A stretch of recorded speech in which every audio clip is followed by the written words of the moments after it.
Hey y'all, hey, welcome back to the channel where we are late but we are reacting, and today we are doing a quick review on Kimora back in the fab lane. Now, I am just so excited. Again, was like born in the 80s, so I was raised in the 90s and early 2000s, and Kimora Lee Simmons' Life in the Fab Lane was one of my favorite shows back in the early 2000s.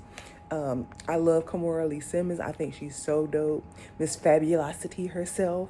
I think she's amazing. I've always thought she was amazing. She seems so fun and down to earth, but also real. Like, she don't play no games. She give it to you straight, no chasers, even though she is so beautiful, so stunning.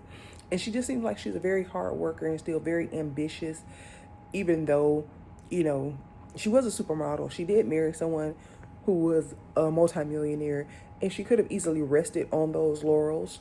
But she was always working, always trying to achieve, always looking to do better. And she also was always a mom. One of those things, she was always a mom first. She had her daughters, but she didn't let that stop her from doing anything that she wanted to do or achieving. And she really set like a really good precedent and example of balancing your career and your goals and your ambitions as, you know, an individual with motherhood, with parenting, with still being dope in that regard. And that's something that I always liked about Kimora. So yeah, so when I found out that the show was coming back 15 years later, it was like so exciting, because now the girls, Ming and Naoki, they were little girls when they first were on TV, and now they're grown. They're in their 20s. She has her other kids now. Like, Kimora has a full house at this point. And when the first show originally aired, it was just Ming and Yoki, and eventually the son she had with Jamin Hansu, Kenzo, was born. But now she has like Ming, Yoki, Kenzo, Wolf, which she had from a third marriage, and then she has two adopted kids. So she's like a mom of six now. And it's just, again, it's really the old formula of showing her doing the career stuff, but it also does the great balance of showing her as a mom. And the dynamic is really interesting because, you know, Kimora has always been Kimora, which, like I said, I love. She's very, I don't want to say over the top, because I don't feel like she's over the top, but she knows what she wants, and she's going to get what she wants. But then seeing that type of personality when it comes to dealing with children, because if you're a parent, you know that sometimes you can want what you want and what you want, but your kids are going to throw a monkey wrench in that every time. So it's so cool and fun and funny to see that dynamic, especially, like I said, with her daughters being young adults. Ming is 25 and she's a model herself, which I love Ming Lee. I think she is so pretty. She's so beautiful. She's actually in my head, like if I were doing a casting for my books and my writing, she's actually who I picture in mind when I'm writing about London Hunter from my The Deadliest Sin series. Ming is actually who I model that character after. So I think she's so pretty. She's gorgeous. She's grown up beautifully, but she's also a model now. So she is a model, but she's also still a young adult. And so she's living her young adult life while trying to balance a career, be professional, and all the things. So seeing that dynamic that Ming and Kimora have now is interesting. Yoki, she's 22 now, and the first two episodes that I watched, Yoki has not even been really a part of it, because Yoki apparently has been in Bali for the last 6 months. With her being in Bali, I wonder if she out there visiting their father, because, you know, Russell ran his ass over to Bali to escape whatever he was trying to escape over here at the States, and he's been over there for years and years and years. But I know that last time Russell made any headlines for real, it was because he was beefing with Yoki, honestly, because of a Happy Father's Day post that Ming posted to Kimora, and he took offense. And of course, Yoki has always been the one that's going to stand up for Ming and their mom. So her and Russell was going back and forth. Now, I don't know if that was their last interaction. That was the last interaction I saw and paid attention to. So I wondered, like, was she in Bali to see him? Or did she just happen to be in Bali because she's a girl who likes to travel, and Bali was just one of the places on the list that she wanted to check off. But she had been there, according to Ming and Kimora in the episode, for like 6 months. She initially was supposed to be there for a week, and she was still there 6 months later, which must be so nice. Oh my gosh. That's goals, because I can't take 2 days off these days for my job, because, child, who's going to pay for it, you know? So that is amazing. And I also just think that that's dope for her as a young woman to have that experience, to not be afraid to have that experience, to travel alone, and, you know, just see the sights. This world is so huge, and despite how America likes to propagate things, the rest of the world is so beautiful. They want to make it seem like here in America, I know, they make everywhere else look like it's, oh my gosh, so downtrodden and bad, and America's the best place to be, the land of the free, home of the brave, we got the best this, that, and the thirds, blah blah blah blah blah. When in real life, there are much more beautiful places to see in the world than old America.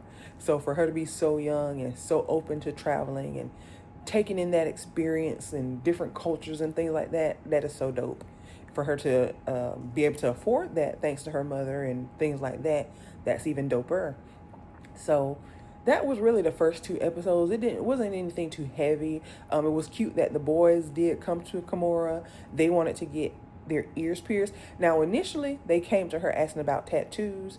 Mind you, these are 15-year-old boys. I think, yeah, Kenzo and Gary, which is Kenzo is the son with Jamin Hansu, and Gary is a little kid that was not a little kid. It's her son that she adopted. But they're both 15, and they came to her asking could they get tattoos. I was actually really, again, appreciative, and it's one of those things that make me love Kimora, that she told them, no baby, we're not getting no tattoos. Y'all too little for tattoos. Y'all too young for tattoos. When some Hollywood parents and, you know, celebrity moms would have been like, okay, sure, whatever. You know, next clip would have been the tattoo artist coming into the house to do the tattoos for the young babies. And I'm sure y'all can think of a celebrity in particular, at least one, where that comes to mind. But she told them, no, can't do tattoos. So they countered that with, okay, well, since we can't get tattoos right now, can we get our ears pierced? And she was like, she'll think about it. And the producer brought up a good point to her, which when she said, I was like, oh, I think so. I think you're right.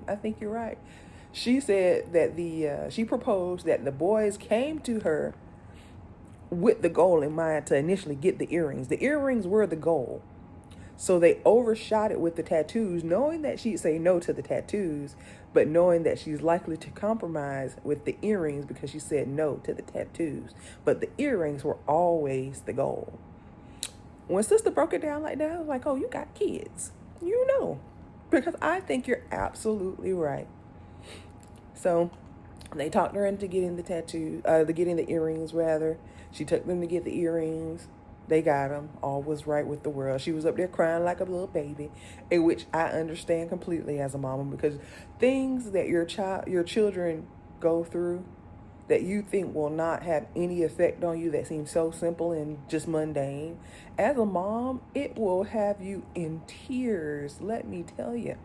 She cried, and it's crazy because my son wanted his ears pierced for like his 10th birthday. And I was like, but okay, we could do it, I guess. And I boohoo cried too. I was crying too. So I completely understand. Now, of course, he's 12 at this point and he doesn't have them. He doesn't wear them anymore. But nevertheless, with the ears being pierced, I totally get it. Cried like a baby. When he got his hair cut for the first time, cried like a baby. The children just bring that out of you. They just make the water well up out of you. So I totally understand. The only other highlight in the episodes, the first 2 episodes, were Wolf, which is the baby out of the bunch, I believe. Yeah, he's the baby out of the bunch. He turned 10 years old.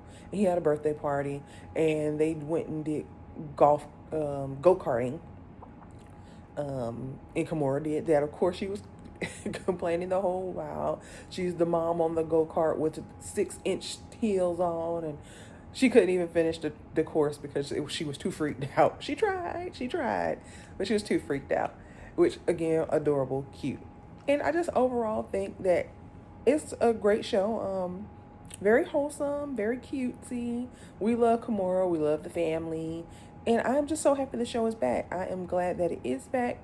I'm glad that I was able to find it, to watch it. I actually ended up watching the first 2 episodes on YouTube because I couldn't find it streaming anywhere. So yeah, I was actually very happy. So I recommend going to check it out. We love seeing Kimora on the TV. We love her in all the things that she does. And I just cannot wait. The preview for episode 3 looks like Yoki might be coming back home. So that's going to add a whole nother layer to the dynamic. And I am so excited to see it. So until the next time, like, comment, share, subscribe. Do all the things you're supposed to do on YouTube to make it do what it's supposed to do.